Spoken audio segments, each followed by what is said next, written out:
আসসালামু আলাইকুম ওয়ারহমতুল্লাহি অবরকাতু। মানুষকে সম্মানিত করে, যে অভ্যাসগুলো মানুষের ব্যক্তিত্বকে গঠন করে, যে বৈশিষ্ট্যর কারণে মানুষ গুনাহমুক্ত জীবন গড়তে পারে, যেই সব বৈশিষ্ট্যর কারণে আল্লাহর প্রিয় বান্দা হওয়া যায়, সেই সব বিষয় নিয়ে আজকের ভিডিওতে আলোচনা করব ইনশাআল্লাহ। তো ভিডিওটি সম্পূর্ণ দেখার অনুরোধ রইল এবং ভিডিও শেষে ভিডিওটিতে একটি লাইক এবং চ্যানেলটিকে অবশ্যই সাবস্ক্রাইব করে দেবেন।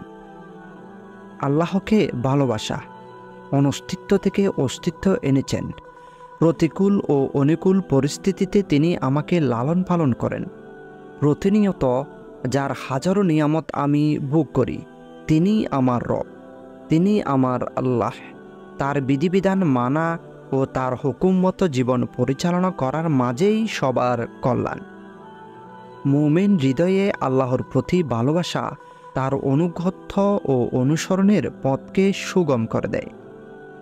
আল্লাহর প্রতি ভালোবাসা আল্লাহর নৈকট্য লাভে সাহায্য করে। হে নবী, মানুষকে বলে দাও, তোমরা যদি আল্লাহকে ভালোবেসে থাকো তাহলে আমার অনুসরণ করো, তাহলে আল্লাহ তোমাদের ভালোবাসবেন এবং তোমাদের পাপরাশি ক্ষমা করবেন। আল্লাহ অতি ক্ষমাশীল, পরম দয়ালু। তওবা করা মানুষ ইচ্ছায় অনিচ্ছায় অনেক গুনাহ করে। দৃঢ় সংকল্প থাকা সত্ত্বেও শয়তান অনেক সময় আমাদের ধোঁকা দিয়ে থাকে। কিন্তু বান্দা যখন তার ভুল বুঝতে পারে, তার ভেতর অনুশোচনা ও অনুতপ্ত জাগ্রত হয়, এক আল্লাহর দিকে ফিরে আসে, তখন আল্লাহ তাআলা অত্যন্ত খুশি হন এবং আল্লাহ তাআলা বান্দার এই তওবাকে কবুল করেন। আল্লাহ তাআলা বান্দার তাওবার মাধ্যমে তার যাবতীয় পাপ মোচন করে দেন। আল্লাহ তাআলা বলেন, হে ঈমানদাররা, তোমরা আল্লাহর কাছে তাওবা করো, খাঁটি তাওবা। আশা করা যায় তোমাদের রব তোমাদের এমন জান্নাতে প্রবেশ করাবেন যার পাদদেশে নহর প্রবাহিত। নবী ও তার সঙ্গে যারা ঈমান এনেছে তাদের সেদিন আল্লাহ লাঞ্ছিত করবেন না। বিপদে ধৈর্য ধারণ করা। দুনিয়াতে আল্লাহ তাআলা মাঝে মধ্যে বান্দাকে ছোট বড় বিপদ দিয়ে পরীক্ষা করেন। প্রকৃত মুমিন এইসব বিপদ আপদে ধৈর্য ধারণ করে, কারণ আল্লাহ তাআলা ধৈর্যশীল বান্দাদের ভালোবাসেন। কুরআনের বিভিন্ন জায়গায় আল্লাহ তাআলা ধৈর্যশীলদের প্রশংসা করেছেন। এই জন্য যে কোনো বিপদ আপদে আল্লাহর প্রতি বিশ্বাস রেখে পূর্ণ ধৈর্য ধারণ করা। আল্লাহ তাআলা বলেন, আর তোমরা আল্লাহ ও তার রসুলের অনুগত্য করো এবং নিজেদের মধ্যে ঝগড়া করবে না, করলে তোমরা সাহস হারাবে এবং তোমাদের শক্তি বিলুপ্ত হবে। আর ধৈর্য ধারণ করো, নিশ্চয় আল্লাহ ধৈর্যশীলদের সঙ্গে আছেন। আল্লাহর সিদ্ধান্ত সন্তুষ্ট থাকা। মনের বিরুদ্ধে কোনো কিছু হলেই অনেক সময় আমরা আজে বাজে মন্তব্য করে বসি, যা আমাদের পরবর্তী সময়ে ক্ষতির কারণ হয়ে দাঁড়ায়। যে কোনো পরিস্থিতিতে আল্লাহর সিদ্ধান্তের প্রতি সন্তুষ্ট থাকা মুমিনের বৈশিষ্ট্য। জাবের ইবনে আবদুল্লাহ রাদিয়াল্লাহু তাআলা আনহু বলেন, রাসূলুল্লাহ সাল্লাল্লাহু আলাইহি ওয়াসাল্লাম বলেছেন, কোনো বান্দা মুমিন হতে পারবে না যে পর্যন্ত না সে তাকদীর ও তার ভালোমন্দের উপর ঈমান আনবে। এমনকি তার নিশ্চিত বিশ্বাস থাকতে হবে যে যা কিছু ঘটেছে তা কিছুতেই অঘটিত থাকত না এবং যা কিছু ঘটেনি তা কখনো তাকে স্পর্শ করবে না। আল্লাহর নিয়ামতে কৃতজ্ঞতা আল্লাহর এক শ্রেষ্ঠ নিয়ামত। কৃতজ্ঞতাবোধ জীবনের সফলতার চাবিকাঠি।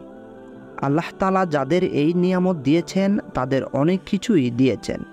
হাদিসে এসেছে, সুআইব রাদিয়াল্লাহু তাআলা আনহু থেকে বর্ণিত, রাসূল করিম সাল্লাল্লাহু আলাইহি ওয়াসাল্লাম বলেছেন, মুমিনের অবস্থা বিস্ময়কর, সব কাজই তার জন্য কল্যাণকর।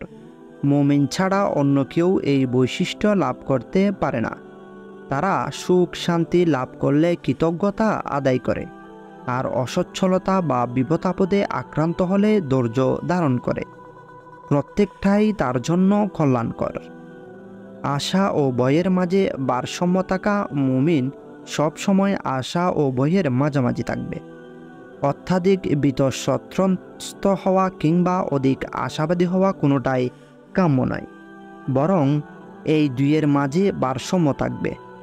কোরআনে আল্লাহ তাআলা যেভাবে ভয়ের কথা আলোচনা করেছেন, তেমনইভাবে আশার বাণীও শুনেছেন। আবু হুরায়রা রাদিয়াল্লাহু তাআলা আনহু থেকে বর্ণিত, রাসূল করিম সাল্লাল্লাহু আলাইহি ওয়াসাল্লাম বলেছেন, আল্লাহর কাছে কী পরিমাণ শাস্তি আছে, ঈমানদাররা যদি তা জানত তাহলে কেউ তার কাছে জান্নাতের প্রত্যাশা করত না। এমনইভাবে আল্লাহর কাছে যে পরিমাণ দয়া আছে, অবিশ্বাসীরা যদি তা জানত তাহলে কেউ তার জান্নাত থেকে নিরাশ হতো না। দুনিয়াবিমুখ থাকা। দুনিয়াবিমুখতা মানুষকে সম্মানিত করে। কারো প্রতি মুখাপেক্ষী না হওয়া মানুষের ব্যক্তিত্ব নির্মাণ করে। হাদিসে মোবারকে এসেছে, মুমিনের সম্মান তাহাজ্জুদ পড়ার মাঝে এবং তার মর্যাদা মানুষ থেকে অমুখাপেক্ষিতার মাঝে। অন্য বর্ণনায় এসেছে, সাহল বিন সাদ রাদিয়াল্লাহু তাআলা আনহু থেকে বর্ণিত, এক ব্যক্তি নবী করিম সাল্লাল্লাহু আলাইহি ওয়াসাল্লামের কাছে উপস্থিত হয়ে বলল, হে আল্লাহর রাসূল, আমাকে এমন একটি কাজের কথা বলে দিন যা আমি করলে আল্লাহ আমাকে ভালোবাসবে এবং লোকেরাও আমাকে ভালোবাসবে।